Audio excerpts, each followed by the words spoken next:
आश्रम के पुण्यार्जक हैं अरह सागर गुरु भक्त परिवार। रोज की तरह है, आज भी सूरज उगा, लेकिन आज के सूर्य के उदय के साथ साथ में आप लोगों के जीवन का भी एक नया सूर्य का उदय हुआ।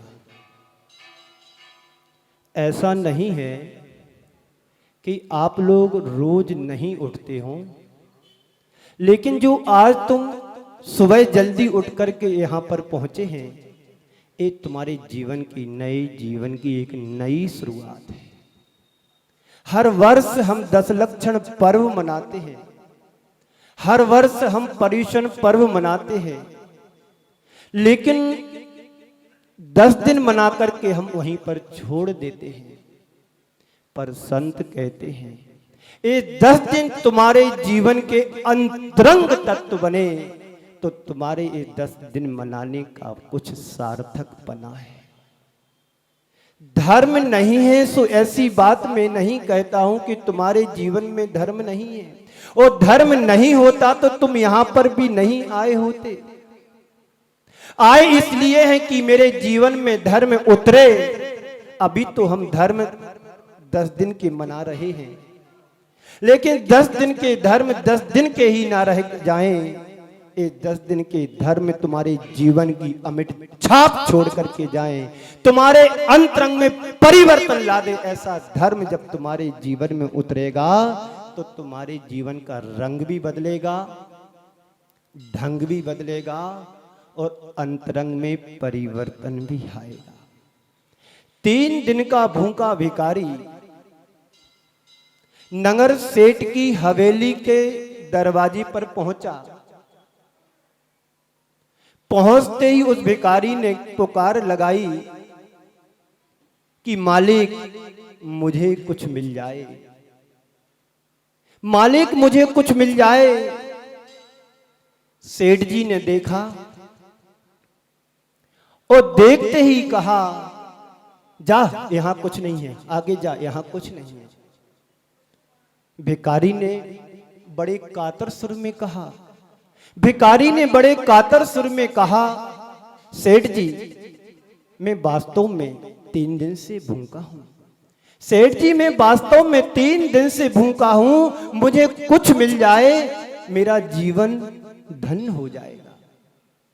सेठ जी ने कहा, छुचकारती हुए कहा, जा जा यहां कुछ नहीं है, पता नहीं कहां कहां से लोग आ जाते हैं, सुबह सुबह से आकर के मेरा दिमाग खराब कर दिया।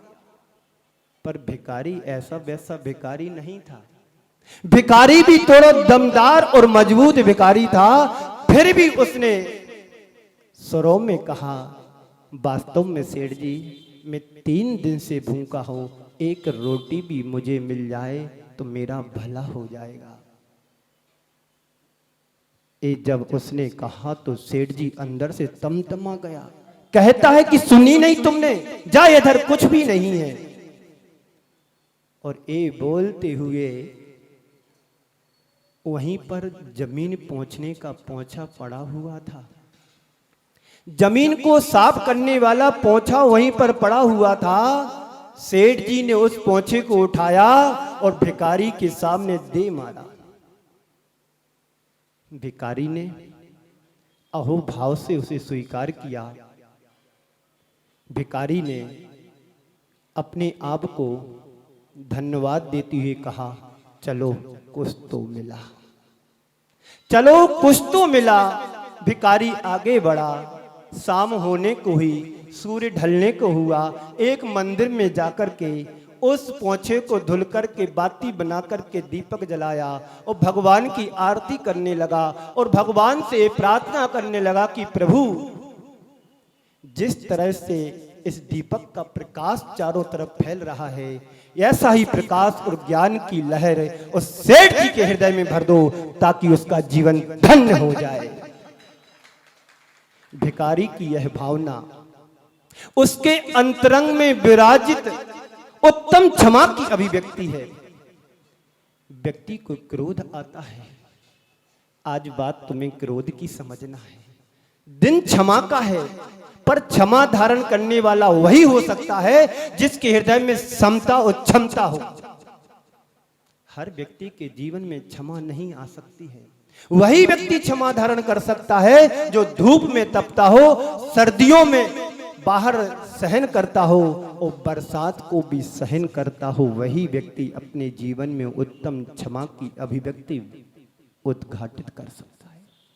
तो सूरज तो रोज उगता है, लेकिन आज आपके चेहरे का नया सूरज उगा है कि चलो आज से सुबह से मुझे मंदिर जाना है। और मंदिर ही नहीं जाना है, मंदिर में जाकर के आराधना करना है। उत्तम क्षमा की, धर्म की आराधना मुझे करना है और मंदिर जाकर के अपने जीवन को क्षमाशील बनाने का पाठ सीख करके आना है। आप लोग मंदिर आए हैं, किस लिए आए? बोलो जी। मंदिर रोज आते हैं और आज भी तुम लोग मंदिर आए हो, तुम मंदिर क्यों आए हैं?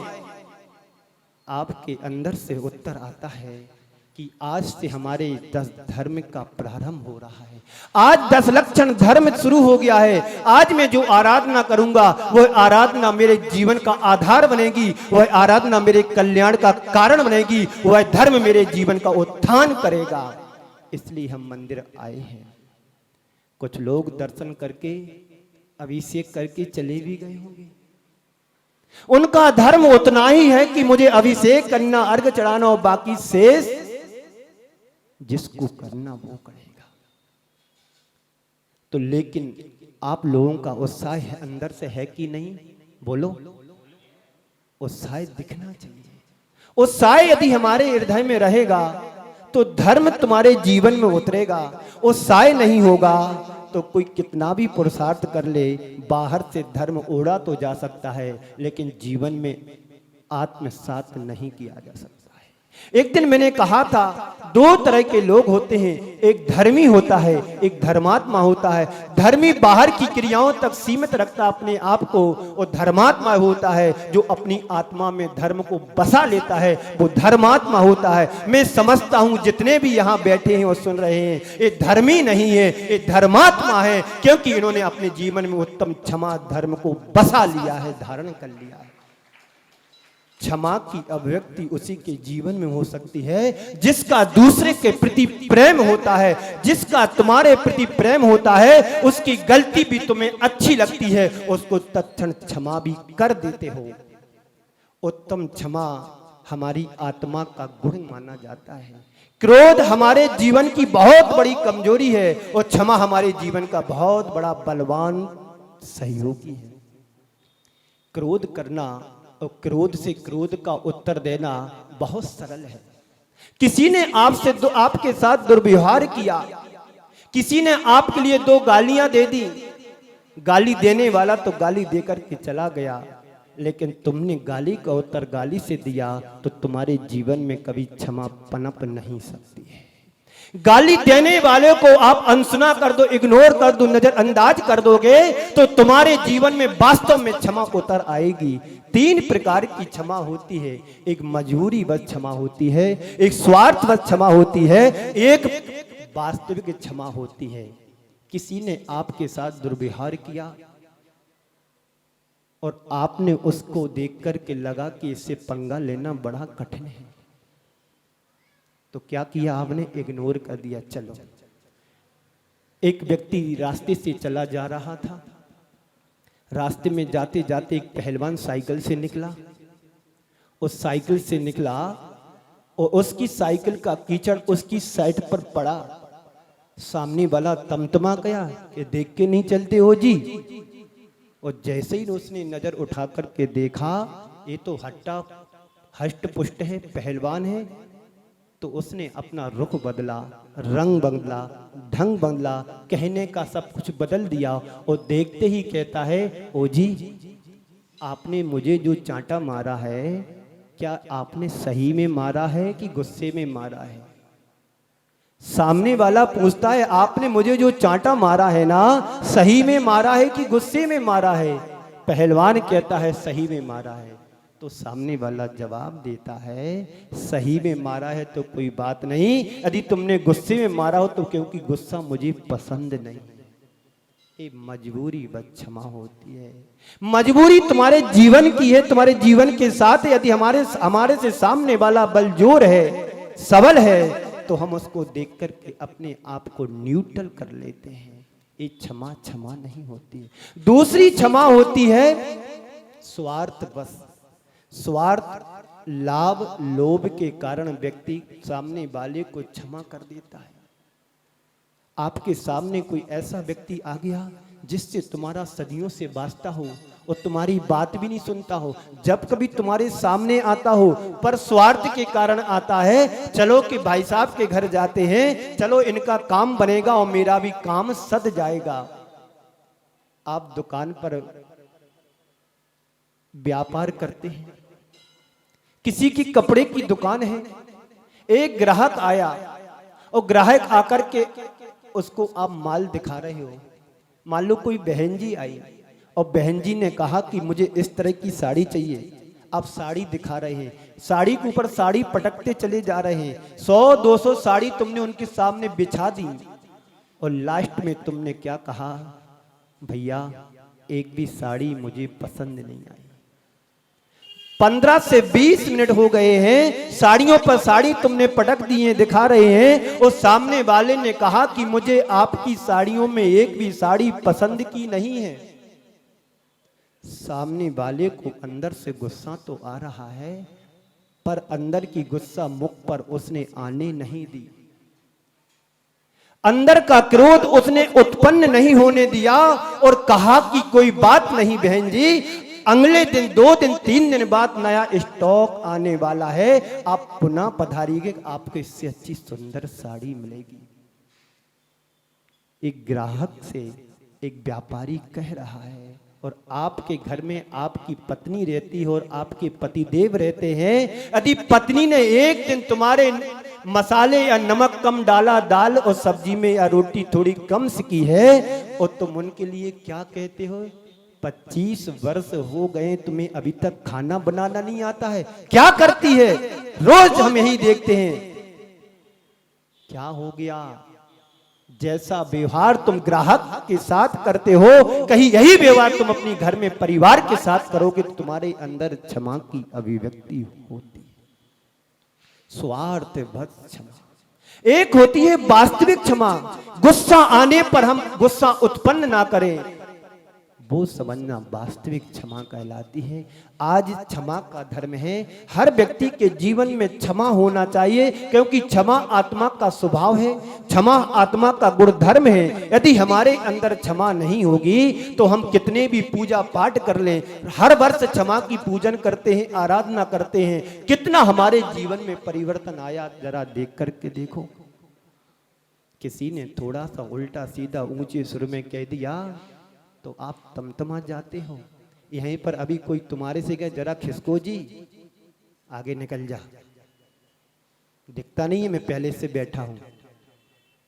हाँ आइए भाई साहब आप भी बैठिएगा, थोड़ा हम खिसक जाते, हाँ बैठिए। इतना बोलने में क्या जाता है तुम्हारा, जिस मुख से तुम अच्छाई किसी की कर सकते हो, उसी मुख से तुम बुराई करके अपना सदियों का व्यवहार समाप्त कर देते हो। क्रोध तुम्हारे जीवन को छार छार कर देता है, तुम्हारे व्यवहार को नष्ट कर देता है। संत कहते हैं क्रोध से बचो, क्षमा को धारण करो। क्षमा तुम्हारे जीवन का गुण धर्म है, इस गुण धर्म को समझो। क्षमा बीज से वृक्ष तक की यात्रा का नाम है। ये 10 लक्षण धर्म वृक्ष से लेकर के, बीज से लेकर के वृक्ष तक की अभिव्यक्ति का नाम है। संत कहते हैं 10 धर्म 10 लक्षण पर्व हमें बीज से वृक्ष बनने की गौरव गाथा गाता है। 10 लक्षण पर्व हमें बीज से वृक्ष बनने की गौरव गाथा को दर्शाता है। क्षमा की धरती पर जब हम अपने जीवन के बीज को बोते हैं, मृदुता की माटी से मृदु बन करके उसमें अंकुर निकलता है, वह सीधे जाता है और उसके आसपास इर्द गिर्द खरपतवार जो आते हैं, हम उसको सफाई करते हैं, तो सोच धर्म की अभिव्यक्ति होती है। तब कहीं जाकर के सत्य का सूर्य निकलता है, तो उसमें संयम के फूल लगते हैं। और जब संयम की आंच में तपता है तब उसमें फल लगता है। जब फल लगता है तो उसे फल वृक्ष त्याग देता है। ये उत्तम त्याग की अभिव्यक्ति है।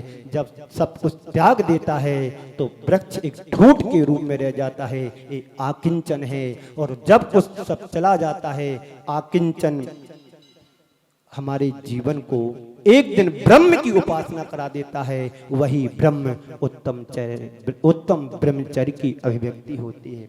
संत कहते हैं तुमने अपने जीवन में जो कुछ आज तक जोड़ा है, ये तुम्हारे संग्रह की प्रवृत्ति है।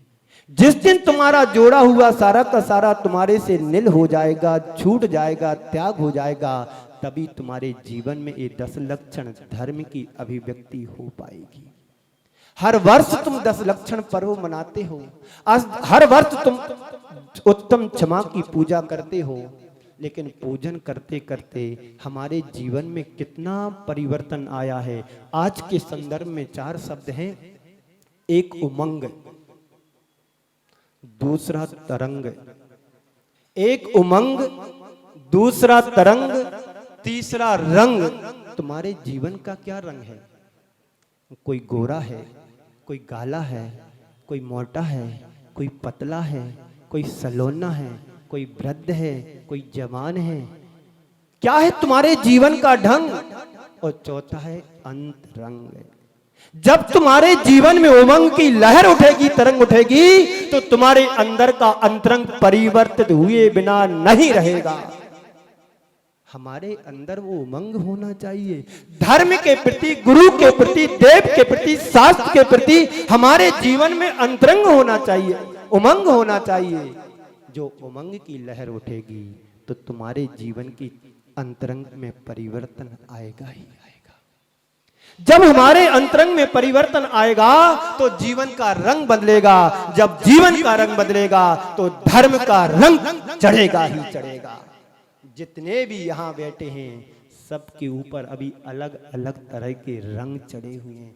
किसी को ज्ञान का मद का रंग चढ़ा है, किसी को अपनी शक्ति का रंग चढ़ा है, किसी को अपने ऊपर भक्ति का रंग चढ़ा है, किसी के ऊपर ज्ञान के अहंकार का रंग चढ़ा है, किसी को धन दौलत का रंग चढ़ा है। कोई भी यहाँ पर ऐसा नहीं बैठा है जिसके ऊपर 8 मदों में से कोई ना कोई मद का रंग ना चढ़ा हो। इस कार्यक्रम के पुण्यार्चक थे अरहसागर गुरु भक्त परिवार।